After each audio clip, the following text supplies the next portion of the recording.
आगतम स्वागतम सुस्वागतम। आज दिनांक 25 नोव्हेंबर 2025 वार मंगळवार। आज आपण इयत्ता 5वी शिष्यवृत्ती इंग्रजी विषयातील जो घटक आहे मिसलेनियस, त्यामधील आणखी एक उपघटक आहे ज्याचं नाव आहे आर्टिकल्स, तो आज आपण अभ्यासणार आहोत। तर विद्यार्थी मित्रांनो, आर्टिकल्स सर्वात प्रथम या शब्दाचा अर्थ काय आहे हे जाणून घेणं फार महत्वाचं आहे। तर आर्टिकल्स म्हणजे उपपदे। आता इंग्रजी भाषेमध्ये 3 उपपदे आहेत। पहिली उपपद आहे ए, दुसरा आहे एन आणि तिसरी आहे द। मग 3 उपपदांचा वापर करावा लागतो। लक्षात घ्या, प्रत्येकच वाक्यात आपल्याला ह्या उपपदांचा वापर करण्याची आवश्यकता असेल असे नाही, त्याचे काही नियम आहेत। काही वेळेस काही वाक्यामध्ये आपल्याला कोणत्याही प्रकारचं आर्टिकल वापरण्याची आवश्यकता नसते, परंतु त्याचे जे नियम असतात हे नियम आपल्याला माहित असणं फार आवश्यक आहे। तर सर्वात प्रथम आपण पाहूया की या प्रकारे कशा प्रकारे आपण हे नियम पाहू शकतो किंवा आपल्याला ते नियम ज्या पद्धतीने समजून घ्यायचे। आता काही नियम मी तुम्हाला दाखवणार आहे, हे नियम आपल्याला माहित असणं फार आवश्यक आहे। लक्षात घ्या,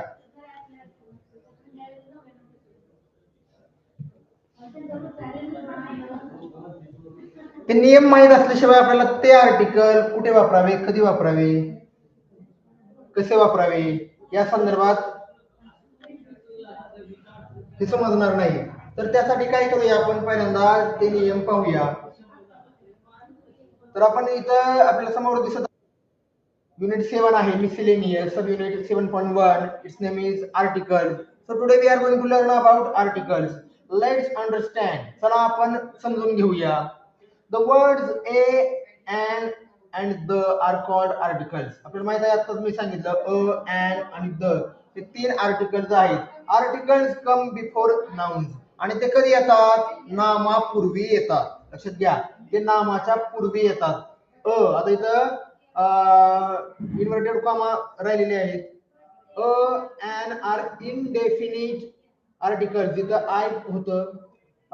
इनडेफिनिट आर्टिकल्स म्हणजे काय, अनिश्चित उपपदे आहेत ती। and the is definite article आणि निश्चित उपपद आहे द। याचा अर्थ आहे की एखादी निश्चित गोष्ट असेल, म्हणजे आपण एका विशिष्ट निश्चित गोष्टीबद्दल बोलत असू तेव्हा आपल्याला द हे आर्टिकल वापरायचं आहे। हे आर्टिकल कधी वापरतो, हे काउंटेबल असेल, या पद्धतीने आपण सिंग्युलर नाउन असेल तर त्या ठिकाणी आपण हे आर्टिकल वापरतो। त्याच पद्धतीने एन हे आर्टिकल कुठे वापरावे, तर हे देखील सिंग्युलर नाउन असेल, परंतु जसा पहिल्या अक्षराचा किंवा अल्फाबेटचा उच्चार हा मराठी मुळाक्षरांप्रमाणे होत असेल तर त्यावेळेस आपण एन हे आर्टिकल वापरतो। उदाहरणार्थ पहा, ए, ई, आय, ओ, यू हे 5 स्वर आहेत। इंग्रजीमधील हे 5 वॉवेल साऊंड्स आहेत आणि त्या 5 वॉवेल साऊंड्स पैकी एखाद्या वॉवेल साऊंडने जर नामाची सुरुवात झाली तर त्यापूर्वी आपण एन हे वापरतो। परंतु कधी कधी अपवाद असतात, एक्सेप्शन असतात। म्हणजे युनिव्हर्सिटी, जर हा शब्द आपण इंग्लिश मध्ये लिहिला त्याची सुरुवात यू ने होते, परंतु त्याचा उच्चार मराठी मुळाक्षराप्रमाणे होत नाही। त्याचा उच्चार य, त्याला पहिला उकार युनिव्हर्सिटी असा आहे, यू आहे, म्हणून त्याची सुरुवात जरी यू ने होत असेल त्या ठिकाणी आपल्याला एन वापरता येत नाही। म्हणून हे काही नियम आहेत, त्याचं पालन आपण करणं आवश्यक आहे, ते गोष्टी समजून घेणं देखील आवश्यक आहे। आता इथं पाहून घ्या, the indefinite articles a, an are used before singular countable nouns. मी आता सांगितलं सिंग्युलर म्हणजे काय, एक वचनी, काउंटेबल म्हणजे काय, जे आपण मोजू शकतो, अशा नामांच्या पूर्वी आणि एन यांचा वापर आपल्याला करायचा आहे। ते सिंग्युलर पाहिजे, एक वचनी पाहिजे किंवा एकच पाहिजे, आणि काउंटेबल म्हणजे ते आपल्याला मोजता येण्या योग्य पाहिजेत, आणि अशी नामे असतील तरच आपल्याला आणि एन ही आर्टिकल्स वापरता येतील। We use a before words that begin with a consonant sound. आता आपल्याला मगाशी वोवेल साऊंड सांगितले. There are 5 vowel sound in English and they are A E I O U. आणि उरलेले the remaining 21 alphabets are called as consonants. तर त्या उरलेल्या 21 अल्फाबेट्सला, लेटर्सला, one अक्षरांना व्यंजन असे म्हणतो. मग लक्षात घ्या, आपल्याला स्वर माहित पाहिजेत, व्यंजन माहित पाहिजेत. जर व्यंजनने सुरुवात होत असेल म्हणजे ते जे नाम आहे ज्याच्या पूर्वी आपल्याला आर्टिकल वापरायचं आहे त्याची सुरुवात जर ह्या कॉन्सोनंट साऊंडने होत असेल आणि ते काउंटेबल असेल, सिंग्युलर असेल, तरच आपण ए और एन ह्या दोन्हीपैकी एक जे योग्य आहे त्या उपपदाचा वापर करायचा आहे. त्याच्यानंतर पाहूया आपण. आता इथं पहा, फॉर एक्झाम्पल काही एक्झाम्पल दिलेले आहेत. Example number 1, I have a dog. लक्षात घ्या, आपण डॉग काउंट करू शकतो, ते काउंटेबल आहे. त्याच पद्धतीने ते सिंग्युलर आहे म्हणून आपण या ठिकाणी अ हे आर्टिकल वापरलेलं आहे. त्याचा नियम आहे की आर्टिकल आपण नामापूर्वी वापरतो. इथं फुल स्टॉप राहिलेला आहे. डॉगच्या पूर्वी अ हे आर्टिकल आपण वापरलेलं आहे. Second sentence is there is an elephant.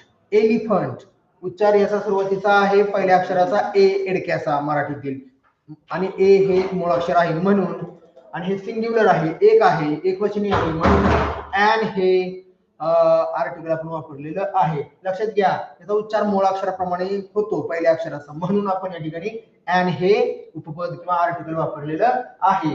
Third is my brother is a doctor. माझा भाऊ एक, लक्षात घ्या, अ म्हणजेच एक वैद्य आहे.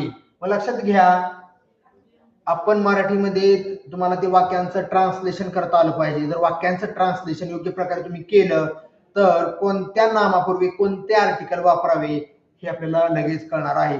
पण त्या वाक्यांचं जर ट्रान्सलेशन करता नाही आलं तर आपल्याला आपली अडचण होऊ शकते. आता इथे बघा, डॉक्टर हे काउंटेबल नाउन आहे, सिंग्युलर आहे म्हणून आपण हे आर्टिकल वापरलेलं आहे. कारण हे डी आहे, हे कॉन्सोनंट साऊंड आहे, ते एक व्यंजन आहे आणि त्याचा उच्चार सुद्धा व्यंजनाप्रमाणे होतो म्हणूनच या ठिकाणी आपण हे आर्टिकल वापरलेलं आहे. आणि त्याच्यानंतर आहे number 4 is my sister is an engineer. आता याचा उच्चार बघा, इंजिनियर ई आहे, ई वरती अनुस्वार आहे आणि ई आपल्याला माहित आहे मूळाक्षर आहे म्हणून या ठिकाणी आपण अन हे आर्टिकल वापरलेलं आहे. त्याच पद्धतीने पुढे पाहूया, काही आणखी नियम आहेत बघा. द डेफिनिट आर्टिकल, बघा निश्चित जे उपपद आहे, आर्टिकल आहे ते कोणते आहेत? The is used when it is clear which thing or person we are talking about. When we are talking about a specific person, then we will have to use only and only the article. आपण जर एखाद्या विशिष्ट व्यक्तीबद्दल, निश्चित व्यक्तीबद्दल, निश्चित घटनेबद्दल, गोष्टीबद्दल बोलत असू तर आपल्याला द हेच आर्टिकल वापरावं लागेल, अन्य दुसरे कोणतेही आर्टिकल तिथं चालणार नाही. आता बघा, आय सॉ द टीचर. आपण एका विशिष्ट शिक्षकांना पाहिलं म्हणजे ते शिक्षक कोण आहेत आपल्याला माहित आहे, त्यावेळेस आपण द हे आर्टिकल वापरणार आहोत. आणि अनेक शिक्षक असेल त्यापैकी एक पाहिलं असेल तर आय सॉ अ टीचर. लक्षात घ्या, पण एक शिक्षक आहेत आपल्याला माहित आहे कोण आहेत ते म्हणून आपण या ठिकाणी आय सॉ द टीचर, कारण ते निश्चित शिक्षक आहेत, मला माहित आहे कोण आहेत ते शिक्षक म्हणून द टीचर हे आपण द आर्टिकल वापरलेलं आहे. The cow is a useful animal. या ठिकाणी पाहू शकता इथं अ हे आर्टिकल आपण वापरलेलं आहे. मग अशीच मी सांगितलं, या युजफुल य पहिला उकार यू असा पहिल्या अक्षराचा किंवा पहिल्या अल्फाबेटचा उच्चार आहे म्हणून त्याचा उच्चार व्यंजनांप्रमाणे होतो, मूळ अक्षराप्रमाणे होत नाही म्हणून अ हे आर्टिकल वापरलेलं आहे. हा एक्सेप्शन आहे, अपवाद आहे. यू ने सुरुवात आहे, यू एक वॉवेल साऊंड आहे, परंतु या शब्दाचा उच्चार, पहिल्या अक्षराचा उच्चार हा मूळाक्षरांप्रमाणे होत नाही म्हणून या ठिकाणी आपण अ ने सुरुवात केलेली आहे किंवा अ हे आर्टिकल वापरलेले आहे. त्याच्यानंतर पहा, the is used to talk about a specific unique thing, the sun, the moon.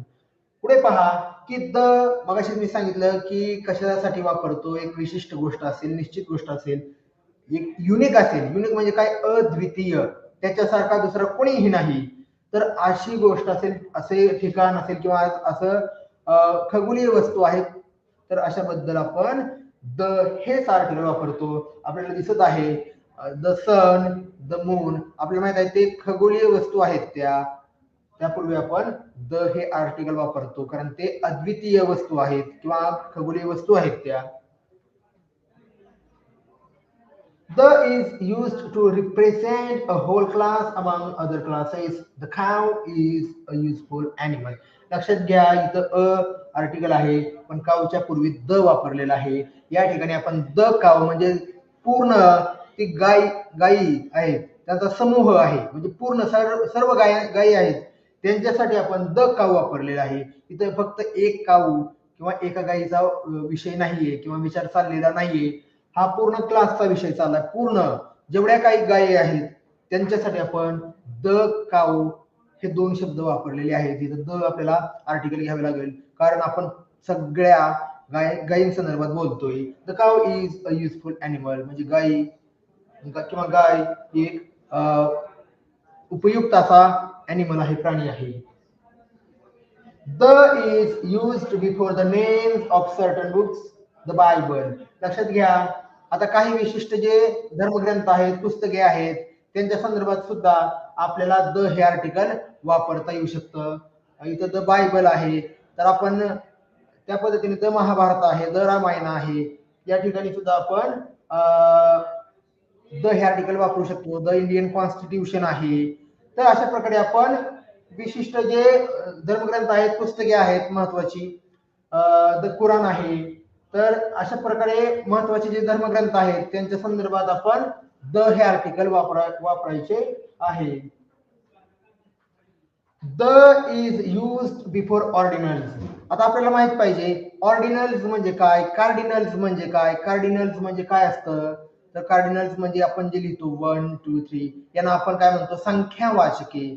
तर संख्यावाचके आणि क्रमवाचके यातील आपल्याला फरक माहित असणं आवश्यक आहे. कार्डिनल्स, ऑर्डिनल्स ह्या दोन्ही शब्दांतील फरक आपल्याला सर्वप्रथम माहित असणं आवश्यक आहे. इथं आपण we are talking about ordinals. आणि ऑर्डिनल्स म्हणजे काय, क्रमवाचके. माझा वर्गात पहिला नंबर आला, पहिला, दुसरा, ही सगळी क्रमवाचके आहेत. फर्स्ट, सेकंड, थर्ड हे सगळे क्रमवाचके आहेत आणि त्यांनाच आपण इंग्लिशमध्ये ऑर्डिनल्स असे म्हणतो. द फर्स्ट, द सेकंड त्यांच्या पूर्वी सुद्धा आपल्याला द हे डेफिनिट आर्टिकल वापरावं लागतं. The is used before the names of rivers, oceans, seas, mountains, points on globe, deserts and forests, etc. लक्षात घ्या, द हे जे डेफिनिट आर्टिकल आहे, निश्चित आर्टिकल आहे, निश्चित उपपद आहे, याचा वापर नामांच्या पूर्वी आपण करतो. स्पेसिफिक जे नाउन्स आहेत त्यांच्या संदर्भात करतो. यामध्ये रिव्हर्स आहेत, नद्या आहेत, महासागर आहे, समुद्र आहे, पर्वत किंवा डोंगर आहेत, पॉइंट्स ऑन ग्लोब, आपली जे ग्लोब आहे किंवा पृथ्वी गोल आहे, पृथ्वी गोल त्याच्यावरील पॉइंट दर्शवताना तुम्हाला द चा वापर करावा लागतो. त्याच पद्धतीने डेझर्ट्स आहेत. डेझर्ट म्हणजे काय, वाळवंट आहेत, त्यांच्या नामापूर्वी सुद्धा तुम्हाला द हे आर्टिकल वापरावं लागतं. अँड फॉरेस्ट म्हणजे जे जंगले आहेत त्यांच्या देखील पूर्वी आपल्याला द हे आर्टिकल वापरावं लागतं. त्यांनी फॉर एक्झाम्पल काही उदाहरणे दिलीत. द गंगा रिव्हर, गंगा ही आपली म्हणजे पवित्र नदी आहे, भारतातील सर्वात लांब ती नदी आहे. पण कोणतीही नदी, एक्झाम्पल आपण पाहतो इथं रिव्हर्स आहेत, त्यामध्ये एका नदीचा एक एक्झाम्पल आपण पाहिलेला आहे. तर त्या नदीच्या नामापूर्वी आपण द हे आर्टिकल वापरलेलं आहे, कारण कोणतीही नदी असू द्या द हे आर्टिकल त्यापूर्वी घ्यावं लागतं. द हिमालया, आता इथं माउंटनचा विषय चाललाय.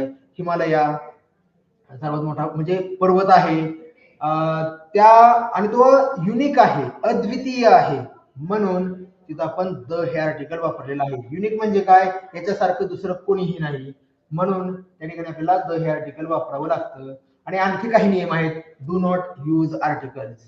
आता आर्टिकल्स वापरायची नाहीत, पण कुठे वापरायची नाहीत त्याचे 3 नियम इथं बेसिक 3 रूल्स दिलेले आहेत.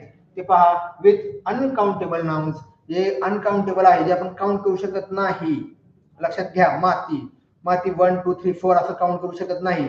किंवा एखादं लिक्विड असेल, ऑइल असेल, मिल्क आहे, वॉटर आहे, ते आपण 1 2 3 म्हणू शकत नाही. एक पाणी, दोन पाणी, त्या पद्धतीने हवा आहे, एअर आहे, ती सुद्धा आपण काउंट करू शकत नाही. त्यांच्यापूर्वी आपण कोणतंही आर्टिकल वापरायचं नाही. विथ ऍबस्ट्रॅक्ट नाउन्स, जे ऍबस्ट्रॅक्ट नाउन्स आहेत म्हणजे आपल्या इमोशन्स आहेत, भावना असतील किंवा ते विचार आहेत, भीती आहे, आनंद आहे, ह्या भावना आहेत मानवाच्या, याच्या अगोदर देखील कोणताही आर्टिकल आपल्याला वापरावा लागत नाही. त्याच्यानंतर आहे विथ नेम्स ऑफ मील्स, जे आपण जेवण करतो, उदाहरणार्थ ब्रेकफास्ट आहे, लंच आहे, डिनर आहे, सपर आहे, तर यापूर्वी देखील आपण कोणत्याही प्रकारचं आर्टिकल वापरायचं नाही, त्याची आवश्यकता नाही. त्याप्रमाणे खेळ आहेत, खेळाचे प्रकार आहेत बघा, स्पोर्ट गेम्स आहेत किंवा स्पोर्ट इव्हेंट्स आहेत, कोणते क्रिकेट असेल, व्हॉलीबॉल आहे, फुटबॉल आहे, खो खो आहे, यांच्यापूर्वी देखील आपण कोणतंही आर्टिकल वापरत नाही. एखादी लँग्वेज असेल, लँग्वेजच्या पूर्वी सुद्धा आपण कोणतंही आर्टिकल वापरत नाही. तर असे बेसिक काही रूल्स आहेत, ते आपण फॉलो केले, त्याची माहिती घेतली, ते लक्षात ठेवले, तर आपल्याला हे अवघड जाणार नाही. परंतु जेव्हा तुम्ही काय कराल, ह्या गोष्टी जर लक्षात ठेवल्या तरच हे आपल्याला अवघड जाणार नाही. तर आपण लगेच पाहूया, काही प्रश्न आहेत, तुम्ही प्रयत्न करायचा आहे त्या प्रश्नांची उत्तर देण्याचा. क्वेश्चन नंबर 1 आहे बघा, question number 1, select the correct articles to complete the sentences. आपल्याला वाक्य पूर्ण करायचे, कंप्लीट करायचे आहेत, त्यासाठी आपल्याला काय करायचंय, सिलेक्ट करायचंय. कशाचं सिलेक्शन करायचंय, तर करेक्ट आर्टिकल्स, योग्य उपपदांचं सिलेक्शन करून आपल्याला वाक्य पूर्ण करायचे आहेत.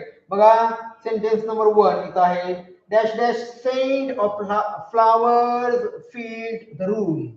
आता बघा, सुगंध, कशाचा सुगंध आहे, फुलांच्या सुगंधाने रूम भरली. तर इथं दोन ठिकाणी, आता दोन नाउन आहेत, सेंट आहे, फ्लावर्स आहेत. आता कोणत्या ठिकाणी कोणतं नाउन आहे हे आपल्याला ओळखता आलं पाहिजे. तर लक्षात घ्या, इथं सेंट आहे, परंतु ते अनकाउंटेबल आहे, लक्षात घ्या. तसं अनकाउंटेबल असेल तर आपण कोणते आर्टिकल घेत नाही, परंतु इथं विशिष्ट सुगंध आहे, आपल्याला माहित आहे, कारण ते त्या खोलीमध्ये तो सुगंध पसरला होता, दरवळला होता, मग आपल्याला तो त्याचा अनुभव आहे. आपण त्या विशिष्ट सुगंधाबद्दल बोलतोय, सेंट बद्दल बोलतोय, म्हणून इथं आपण द हे आर्टिकल घेतलं पाहिजे. The scent of the flowers fill the room, आणि इथं फ्लावर्स आहेत, आपल्याला माहित आहे कोणती फुलं आहेत, कारण आपण अनुभव घेतल्याशिवाय असं वाक्य लिहिणार नाही, कारण त्या रूम मध्ये फुलांचा सुगंध दरवळला होता किंवा त्या सुगंधाने ती खोली भरलेली होती. पण आपल्याला आपण अनुभव घेतलाय म्हणून आपण सांगू शकतोय की त्या ठिकाणी फुलं होती आणि त्या रूम मध्ये असा विशिष्ट सुगंध होता. आपण अनुभव घेतलाय, आपण त्या विशिष्ट सुगंधाबद्दल आणि विशिष्ट फुलांबद्दल बोलतोय, म्हणून दोन्ही ठिकाणी आपल्याला द हे आर्टिकल वापरावं लागेल. आणि द हे दोन्ही ठिकाणी द असलेला ऑप्शन आहे, option number 3, and the option will be option 3 will be the correct option. The scent of the flowers filled the room, म्हणजे त्या फुलांच्या सुगंधाने खोली दरवळलेली होती किंवा सुगंध दरवळलेला होता, ती खोली त्या सुगंधाने भरलेली होती. पुढे आहे question number 2, I enjoyed village fair with my friends. आता आपण अनुभव घेतल्याशिवाय हे वाक्य म्हणणार नाही की मी एन्जॉय केला, कुठे, विलेज फेअर म्हणजे गावाकडील एक यात्रा आहे आणि माझ्या मित्रांसोबत मी एन्जॉय केला. हे आपण कधी म्हणू शकतो, जेव्हा आपण स्वतः एक्सपिरियन्स घेतलेला आहे, आपण एन्जॉय केलेला आहे, अनुभव घेतलाय, म्हणजे आपल्याला माहित आहे की निश्चित माहित आहे की आपण कोणत्या ठिकाणी गेलो होतो, कोणत्या गावाची यात्रा होती, कोणत्या ठिकाणी आपण एन्जॉय केलाय. मग हे डेफिनेट आर्टिकल आपल्याला इथे घ्यावं लागेल आणि डेफिनेट आर्टिकल एकच आहे, ते म्हणजे द. कारण आपण एन्जॉय केलेला आहे, आपण एक्सपिरियन्स घेतलेला आहे, मग आपल्याला माहित आहे की आपण कोणत्या गावची यात्रा एन्जॉय केलेली आहे, म्हणून आपल्याला इथं द हे आर्टिकल घ्यावं लागेल. I enjoyed the village fair with my friends. Question number 3 बघा, किंवा आपण पाहूया sentence number 3, his answer was right. लक्षात घ्या, his answer was not dash dash right. आता हे वाक्य पहा, आता बेसिक सेंटेन्स आपल्याला आलेच पाहिजेत. इथं आपण पाहिलं तर his answer was not dash dash right. इथं कोणतंही आर्टिकल घ्यायची आवश्यकता नाही, इथं कोणताही काउंटेबल नाउन नाही आणि कोणत्याही प्रकारचा आर्टिकल घेण्यासारखी परिस्थिती नाहीये. His answer was not right, त्याचे उत्तर बरोबर नव्हते. इथं आपल्याला काउंटिंग पण नाही काही, त्यामुळे काही वापरायचा विषयच नाही. म्हणून आपल्याला इथं कोणतंही आर्टिकल घ्यायची आवश्यकता नाही. His answer was not right, कारण राईट हे नाउन नाहीये.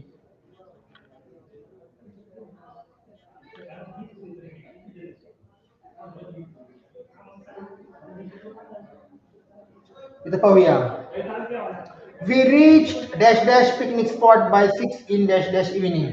आता आपल्याला पहा, पिकनिक स्पॉटला रीच केलेला आहे, रीच म्हणजे पोहोचलेलो आहोत, अनुभव घेतलाय आपण या ठिकाणी. आता तुम्ही सांगा काय येऊ शकतं, कोणतं आर्टिकल येऊ शकतं? आपण एक्सपिरियन्स घेतलाय म्हणून आपण हे वाक्य बनवलंय.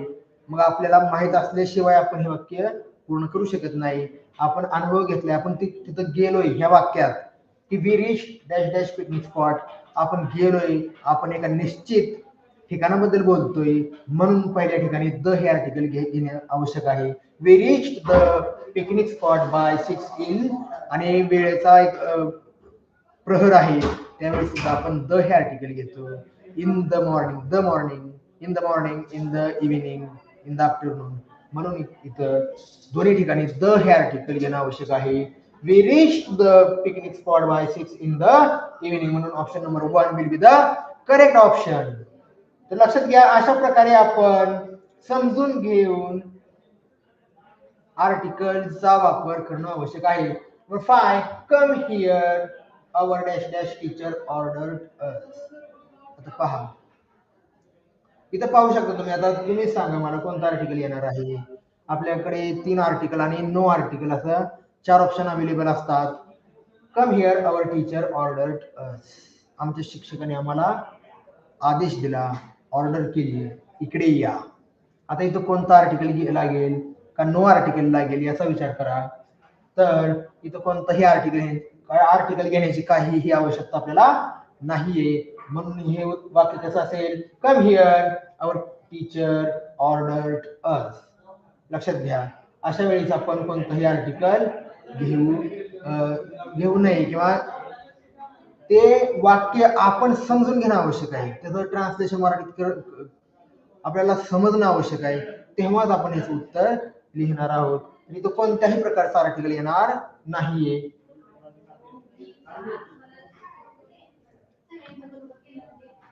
Dash dash bear was eating honey. आता अस्वल मध खात होतं आणि त्या अस्वलाच्या अगोदर आपल्याला डॉट डॉट केलेला आहे, तिथं आपल्याला आर्टिकल घ्यायचं आहे. आता द बेअर वॉज इटिंग हनी, आपल्याला माहित आहे अस्वल मध खात होतं. हे वाक्य आपण कधी म्हणू शकतो? आपण प्रत्यक्ष त्याला पाहिलेलं आहे, म्हणजे आपण एका विशिष्ट अस्वलाबद्दल बोलतोय हे त्यातून सिद्ध होतंय. मग आपण एका विशिष्ट अस्वलाबद्दल बोलतोय म्हटल्यावर इथं डेफिनेट आर्टिकल जे आहे तेच घेतलं पाहिजे, आणि डेफिनेट आर्टिकल आहे the. Option number 1 will be chosen by me for this question or the sentence, and it will be the correct option. So the bear was eating honey will be the correct sentence. आता पहा, sentence number 7 or question number 7, dash dash deer is dash dash very beautiful animal. आता इथं मग अशा आपण नियम काही पाहिले तर क्लास बद्दल जेव्हा आपण बोलतो मग अशी वाक्य होतं, the cow is a useful animal. त्याचप्रमाणे इथं देखील डिअर म्हणजे फक्त एक डिअर नाही, संपूर्ण त्याचा जो वर्ग आहे, क्लास आहे, पूर्ण सर्व हरिण आहेत त्यांच्याबद्दल आपण बोलतोय. द डिअर, कारण सर्वांबद्दल बोलतोय, म्हणून इथं सिंग्युलर असलं तरी आपण सर्वांबद्दल बोलतोय, त्या पूर्ण हरिण या जातीबद्दल बोलतोय. म्हणून the deer is dash dash very beautiful animal. तर तिथं एका प्राण्याचा म्हणजे आपण सिंग्युलर एका प्राण्याचा इथं विषयच नाही चालला, म्हणून इथं द घेतलंय आणि ॲनिमल हे सिंग्युलर आहे म्हणून तिथं आपल्याला हे आर्टिकल घेणं आवश्यक आहे.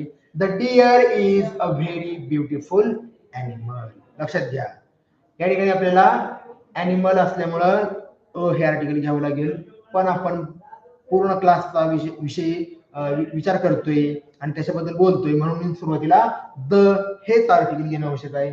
The deer is a very beautiful animal.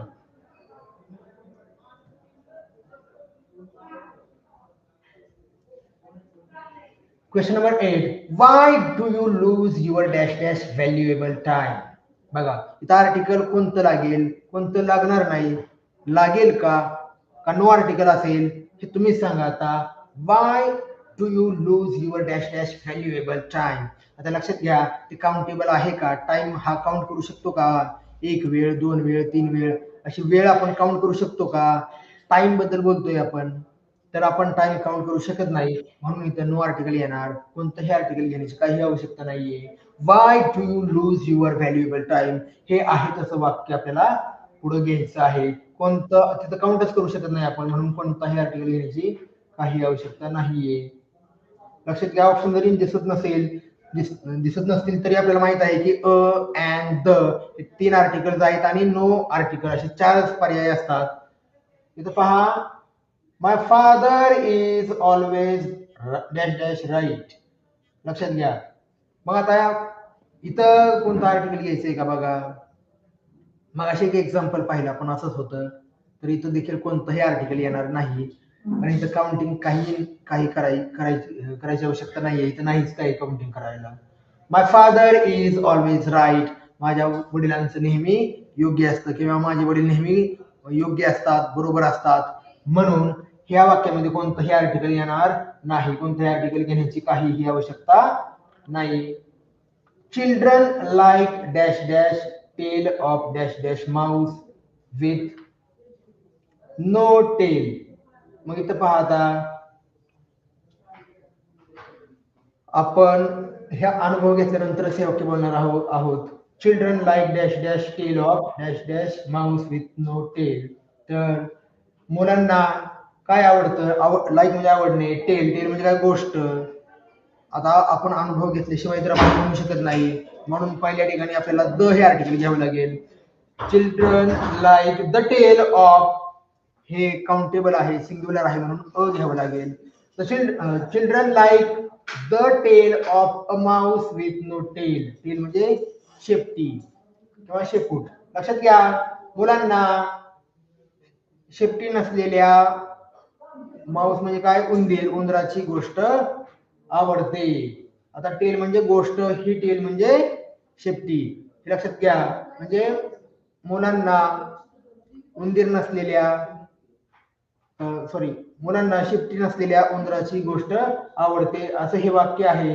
म्हणून इथं पहिल्या ठिकाणी द आणि दुसऱ्या ठिकाणी असा संच असलेला जो पर्याय आहे तो आपल्याला निवडायचा आहे. तो आहे ऑप्शन नंबर 1. त्याच्यानंतर पहा, question number 11. Sick people were admitted to dash dash hospital. बघा, सिक म्हणजे काय? आजारी लोक. आजारी लोकांना दवाखान्यात किंवा हॉस्पिटलमध्ये ऍडमिट करण्यात आलं होतं, दाखल करण्यात आलं होतं. तर ऍडमिट टू आहे, तिथं हॉस्पिटल आहे, आपल्याला माहित आहे विशिष्ट हॉस्पिटलमध्ये ऍडमिट केलेलं आहे म्हणून तर आपण हे वाक्य लिहिलेलं आहे. असं तर द हे डेफिनेट आर्टिकल घ्यावं लागेल. Sick people were admitted to the hospital. लक्षात घ्या, आपण डेफिनेट आर्टिकल आपल्याला त्यासाठी ट्रान्सलेशन करता येणं आवश्यक आहे. ट्रान्सलेशन असल्याशिवाय आपलं वाक्य म्हणजे त्या वाक्यामध्ये कोणतं आर्टिकल घ्यायचं हे आपल्याला कळणार नाही. क्वेश्चन नंबर 12 आहे. I always write dash dash right spellings. I always write right spellings. आता इथं कोणतं आर्टिकल येईल?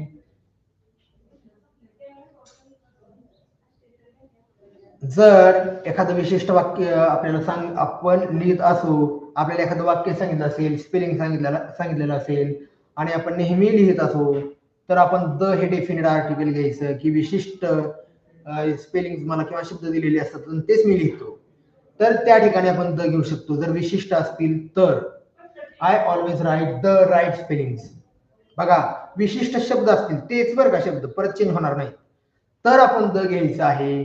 आणि जर प्रत्येक शब्दांसाठी जर आपण हे वाक्य बनवलेलं आहे मला कोणताही शब्द द्या त्याचं मी स्पेलिंग लिहितो तर आपण द ह्या ठिकाणी नाही घ्यायचं.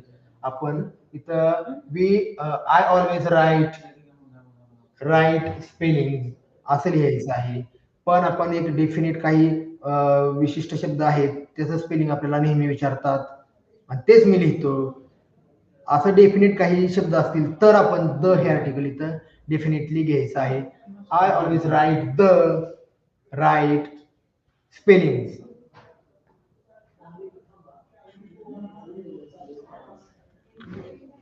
आता नंबर 13 आहे Yash sent me dash dash bottle of scent. बघा यश सेंट म्हणजे काय पाठवली साध्या भूतकाळातील वाक्य आहे.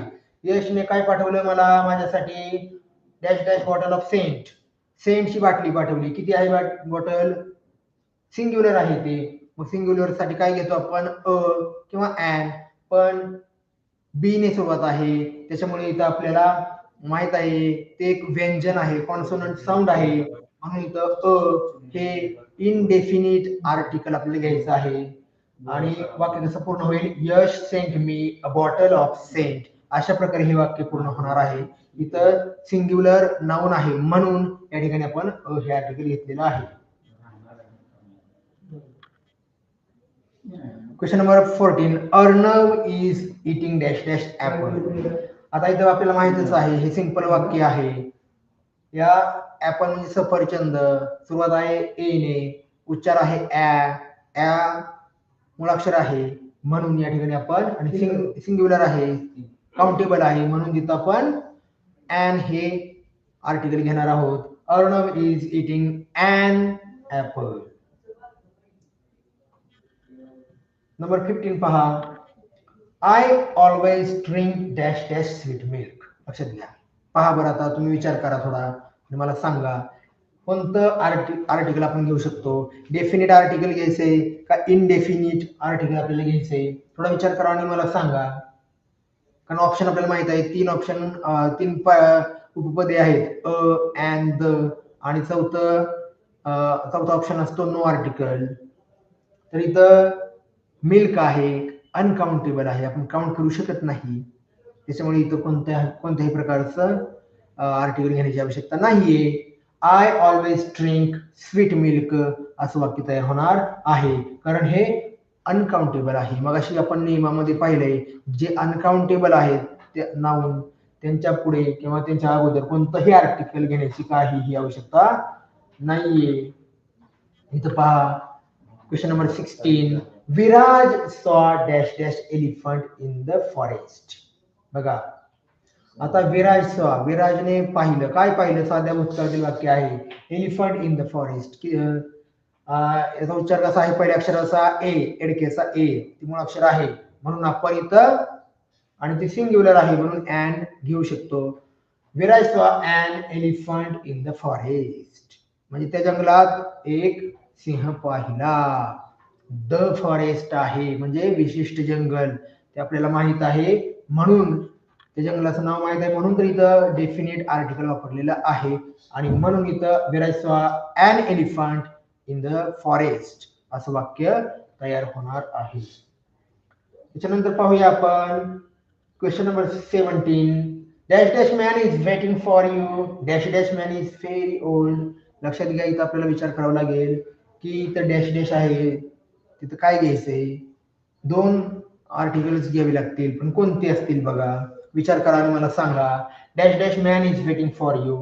आता इथं मॅन आहे सिंग्युलर आहे इथं सुरुवातीलाच आपल्याला त्या व्यक्तीबद्दल काही माहिती नाहीये म्हणून आपण इथं अ हे आर्टिकल घ्यायचं आहे. A man is waiting for you. आता पहिल्या वाक्यात त्या व्यक्तीबद्दल ओळख झाली आपली की एक व्यक्ती आपली तुमची वाट पाहत आहे आणि पुढच्या वाक्यात त्याच व्यक्तीबद्दल आपण बोलतोय. पहिल्या वाक्यात आपल्याला त्याची ओळख झाली मग दुसऱ्या वाक्यात आपण आता विशिष्ट व्यक्तीबद्दल बोलतोय जो व्यक्ती वाट पाहतोय.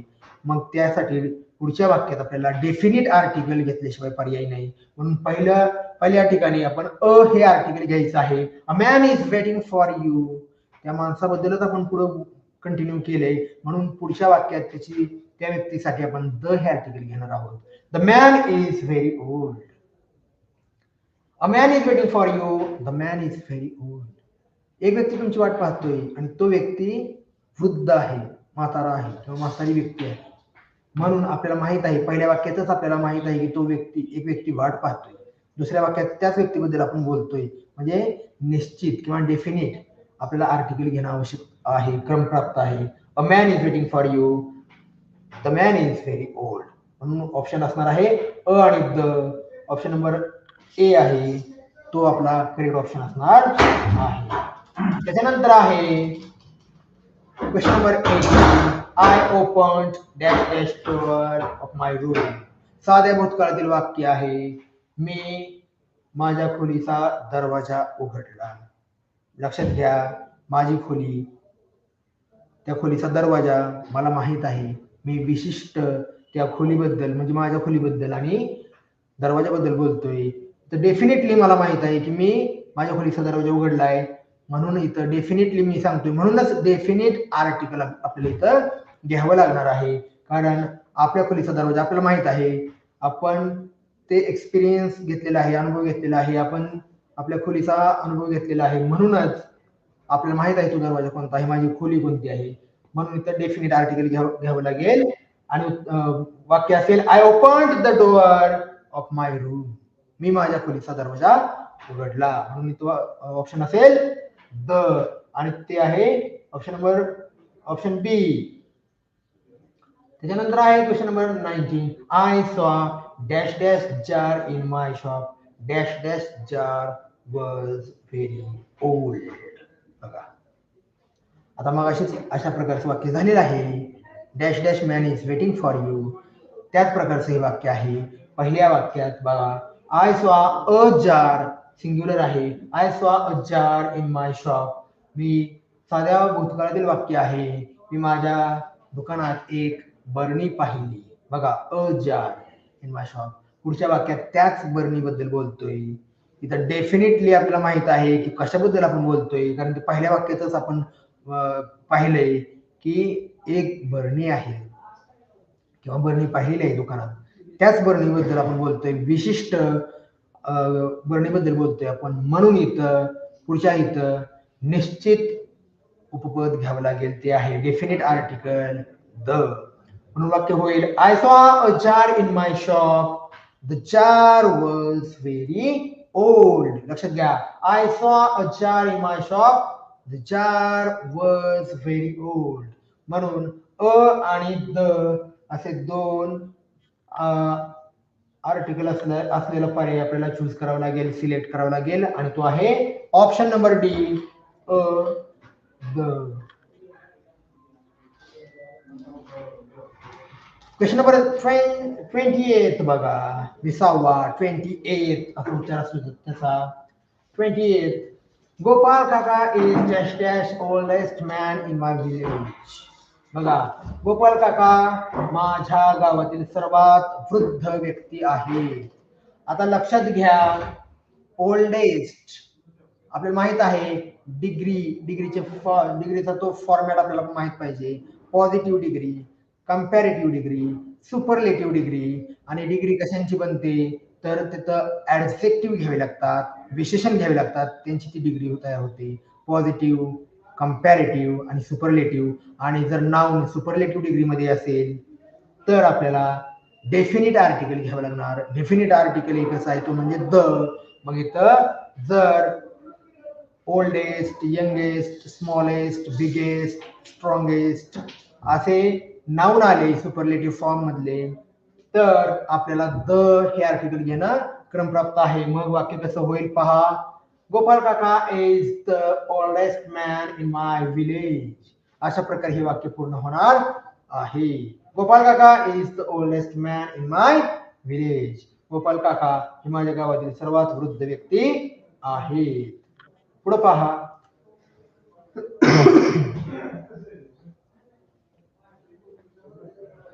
श्लोक is dash dash honest boy in my village. Shlok हा माझ्या गावातील सर्वात प्रामाणिक मुलगा आहे. बघा याचा उच्चार आहे ऑनेस्ट, आणि जर उच्चार ऑनेस्ट आहे ऑरेंज मधला ऑनेस्ट मधला ऑ काय आहे, मूळाक्षर आहे. मराठी भाषेमध्ये जे वर्णमाला आहे त्यामध्ये जे 14 स्वर आहेत, 2 स्वरादी आहेत. आपण अ ते अहा पर्यंत पाहिलं तर 14 स्वर आणि शेवटचे अम आणि अहा हे 2 स्वरादी आहेत. यांची माहिती आपल्याला असणं आवश्यक आहे. आणि इथं ऑनेस्ट म्हणजे ऑ हे याचा उच्चार कसा आहे, मूळाक्षरांप्रमाणे आहे. म्हणून इथं एच ने सुरुवात आहे. एच तसं पाहिलं तर ए ई आय ओ यू या 5 वोवेल साऊंड पैकी नाही, परंतु पहिल्या अक्षराचं किंवा त्या ऑनेस्ट या शब्दाचं जे प्रोनाउन्सिएशन आहे, उच्चारण आहे ते कसं आहे, ऑ आहे. ऑ ने सुरुवात होते. म्हणूनच या ठिकाणी अँड हे आर्टिकल आपल्याला घ्यावं लागेल, कारण सिंग्युलर आहे.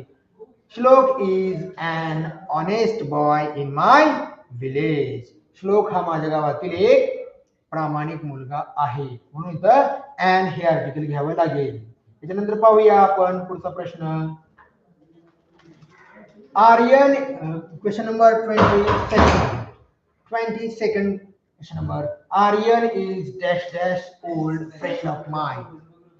आर्यन हा माझा एक जुना मित्र आहे. बघा आर्यन हा माझा एक जुना मित्र आहे असं वाक्य तयार होतं. एक यासाठी काय वापरतो आपण, अ किंवा अँड. परिस्थितीप्रमाणे जो नाऊन आहे त्याच्यावरती ते डिपेंड आहे. ओल्ड फ्रेंड, लक्षात घ्या ओल्ड. आता त्या ओल्डच्या जागी तुम्ही काय वापरणार, त्याच्या अगोदर and. He is an old friend of my. तो मित्र आहे पण कसा आहे, जुना आहे. तुम्हाला जुना मित्र आहे, म्हणून आपण Aryan is an old friend of mine असं वाक्य तयार करणार आहे.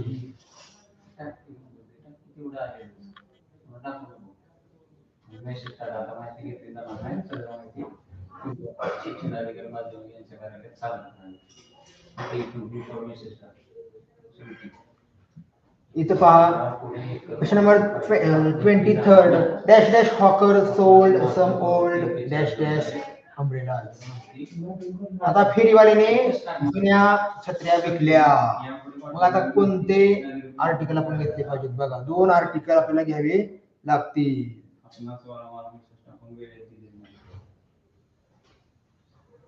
पहा बर. The hawker sold some old umbrella. इथं पहा आपण अनुभव घेतलेला आहे, पाहिले आपण की त्या फेरीवाल्याने जुन्या छत्र्या विकल्या. वाक्य साध्या भूतकाळातील आहे. सेल सोल्ड झालं, साध्या भूतकाळातील वाक्य आहे. आणि आपल्याला माहित असल्याशिवाय आपण असं वाक्य कोणालाही सांगणार नाही की त्या फेरीवाल्याने जुन्या छत्र्या विकल्या. म्हणजेच इथं डेफिनेटली आपल्याला माहित आहे की कोणाबद्दल आपण बोलतोय, म्हणून इथं डेफिनेट आर्टिकलच घ्यावं लागेल. आणि ते आहे डेफिनेट आर्टिकल आहे द. म्हणून the hawker sold some old. इथं कोणतंही आर्टिकल याची आवश्यकता नाही. अम्ब्रेलाज त्याने वचन आहे. The hawker sold some old umbrellas. लक्षात घ्या इथं सम आलेला आहे म्हणजे काही. तिथं अ नाही, एन नाही, द नाही. कारण काही जेव्हा आपण घेतो, सम हा विशेषण आहे ते घेतो, तेव्हा आपल्याला कोणत्याही प्रकारचा आर्टिकल घेण्याची आवश्यकता लागत नाही. म्हणून उत्तर असेल the hawker sold some old umbrellas. तिने काही जुन्या छत्र्या विकल्या. नंबर 24th आहे बघा. This is dash dash useful article. आता आपण मगाशी अशा प्रकारचे वाक्य पाहिले. The cow is dash dash useful animal. त्या प्रकारचं हे पण एक वाक्य आहे. आणि इथं युजफुल यू आहे, परंतु त्याचा उच्चार कसा आहे, तर तो आहे य पहिला उकार यू. त्याच्यामुळे इथं अ हे आर्टिकल आपण घेणार आहोत. आर्टिकल म्हणजे ह्या आर्टिकलचा अर्थ आहे वस्तू. तर दिस इज अ युजफुल आर्टिकल, ही एक उपयुक्त वस्तू आहे, म्हणून इथं हे आर्टिकल आपल्याला घ्यावं लागेल. त्याच्यानंतर आहे बघा 25th आहे dash dash honesty is dash dash best quality. इथे कोणता आर्टिकल येईल विचार करा बरं. तर ऑनेस्टी मग अशा आपण त्या नियमामध्ये पाहिले बघा, जे काही ऍबस्ट्रॅक्ट बघा ऍबस्ट्रॅक्ट नाउन आहेत, ते ऍबस्ट्रॅक्ट आहेत, ते आपण व्हिज्युअलाइज करू शकत नाही किंवा त्याला ते आपण ह्युमन फॉर्म मध्ये वगैरे दाखवू शकत नाहीये त्याला. त्याच्यामुळे त्याला ते एक गूढ कल्पना आहे, एक विचार आहे, कल्पना आहे, ते आपण दाखवू शकत नाही, प्रेझेंट करू शकत नाही, म्हणून तिथं कोणतंही आर्टिकल येणार नाही. ते ऍबस्ट्रॅक्ट नाउन आहे ते, म्हणून तिथं कोणतंही आर्टिकल येणार नाही. ऑनेस्टी इज, आणि मग मी सांगितलं सुपरलेटिव्ह डिग्रीच्या फॉर्म मध्ये जर विशेषण असेल, best quality, best, good, better, best, हे सुपरलेटिव्ह फॉर्म मध्ये बेस्ट आहे, म्हणून डेफिनिट आर्टिकलच इथे घ्यावं लागणार आहे. कारण गुड पॉझिटिव्ह डिग्री आहे, बेटर कंपॅरेटिव्ह आहे, आणि बेस्ट सुपरलेटिव्ह आहे. आणि सुपरलेटिव्ह डिग्री मधील नाउन ऍडजेक्टिव्ह असेल तर आपल्याला द हेच आर्टिकल घ्यावं लागतं. वाक्य बनेल honesty is the best quality. लक्षात घ्या.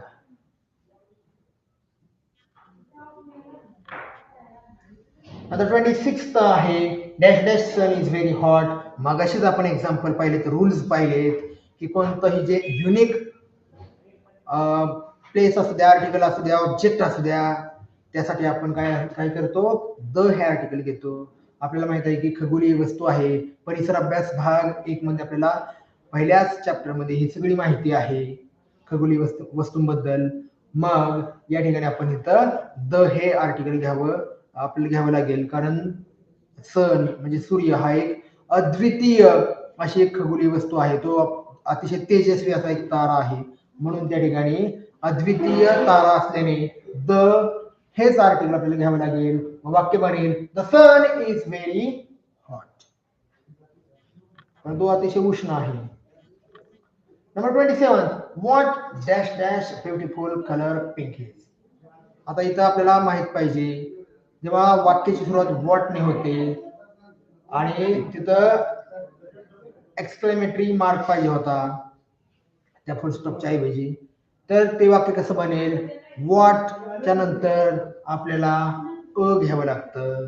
What a beautiful colour pink is, आणि तिथं फुल स्टॉपच्या ऐवजी एक्सक्लेमेटरी मार्क पाहिजे होता, म्हणून इथं ऑप्शन ए हा करेक्ट ऑप्शन असणार आहे. लक्षात घ्या, जेव्हा वाक्याची सुरुवात जर व्हॉटने होत असेल आणि शेवटी एक्सक्लेमेटरी मार्क असेल, तर व्हॉटने सुरुवात झाल्यामुळे इथं हे आर्टिकल आपल्याला घ्यावं लागतं.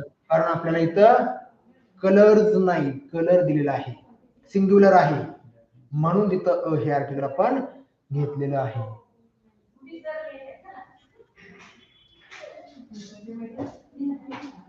आता पहा 28 here is dash dash golden rose. आता पहा सिंग्युलर आहे, काउंटेबल आहे, एकच आहे, काय घेतलं पाहिजे आपण, घेतलं पाहिजे. It is a golden rose. लक्षात घ्या, हे एक सोनेरी फूल आहे, म्हणून अ गोल्डन रोज हा फ्रेज तयार होतो.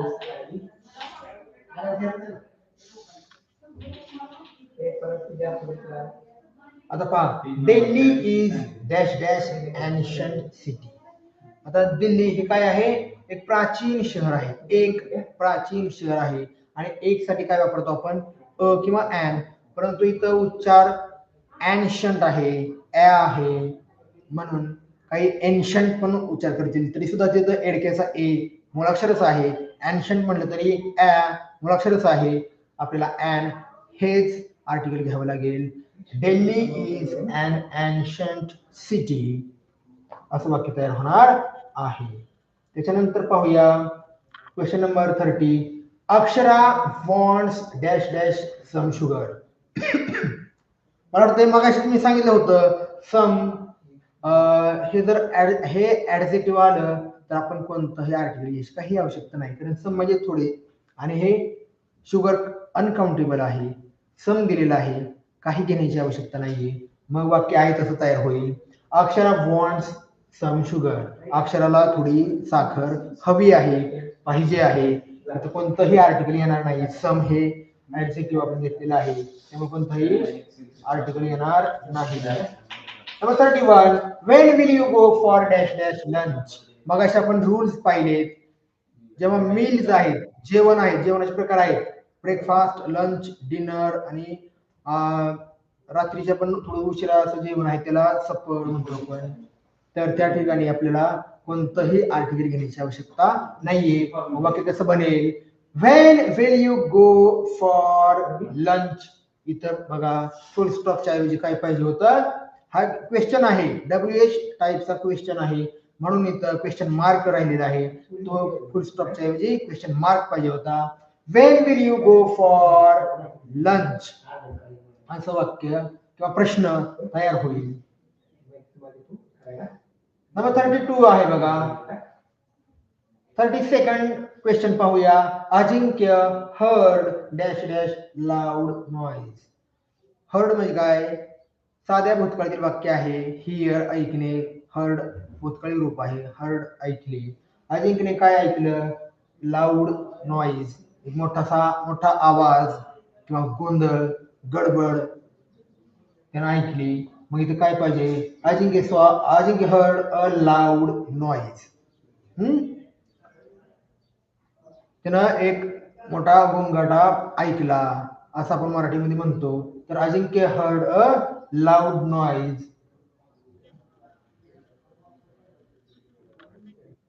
आणि ते डेफिनेट आर्टिकल मग सुद्धा आपण घेऊ शकतो कधी जर आपण एका विशिष्ट नॉइज बद्दलच बोलतोय, पण हे अनेक नॉइज आहेत त्यापैकी एक असेल तर अ हे घ्यावं लागेल. अजिंक्य हर्ड अ लाऊड नॉइज, लक्षात घ्या. आणि एक विशिष्ट नॉइज असेल आणि विशिष्ट ह्याच्याबद्दल आपल्याला कंटिन्यू करायचं असेल तर मग आपण त्याच्यानंतर द हे आर्टिकल घेऊ शकतो. अजिंक्य हर्ड द लाऊड नॉइज. जर एका डेफिनेट नॉइज बद्दल बोलत असेल तर आपण द घेतो, नाहीतर अनेक नॉइज आपण ऐकतो त्यातलं एक असेल तर अ हे आर्टिकल आपल्याला घ्यावं लागतं. अजिंक्य हर्ड अ लाऊड नॉइज. लक्षात घ्या. अशा प्रकारे आज आपलं इथं लेक्चर संपन्न झालेलं आहे. तर मला एक छान अशी संधी मिळाली आणि विद्यार्थी मित्रांनो, या अशाच प्रकारच्या लेक्चरचा आपल्याला आनंद घ्यायचा आहे, आस्वाद घ्यायचा आहे आणि त्यातनं नवीन काय मिळतंय ते आपल्याला शिकून घ्यायचं आहे. आणि ह्या संपूर्ण लेक्चरचा आपल्याला भविष्यात फायदा होईल अशी माझी गॅरंटी आहे. कारण आपल्याला यापैकी यासारखा एखादा प्रश्न आपल्याला 100% फायनल पेपरला येतोच आणि त्यासाठी माझ्या लेक्चरचा थोडासा फायदा झाला तरी मला थोडंसं छान वाटेल. आणि आपण सर्वांनी अतिशय उत्कृष्ट रित्या प्रतिसाद दिला. आपण नेहमी आपले या स्टुडिओ मधून जे लाईव्ह व्हिडिओ किंवा लेक्चर आपल्याला प्रक्षेपित केले जातात त्याचा आपण आस्वाद घेता, त्याबद्दल आपल्या सर्वांचे हार्दिक हार्दिक आभार. आणि हे लेक्चर आज इथं संपलेलं आहे. धन्यवाद.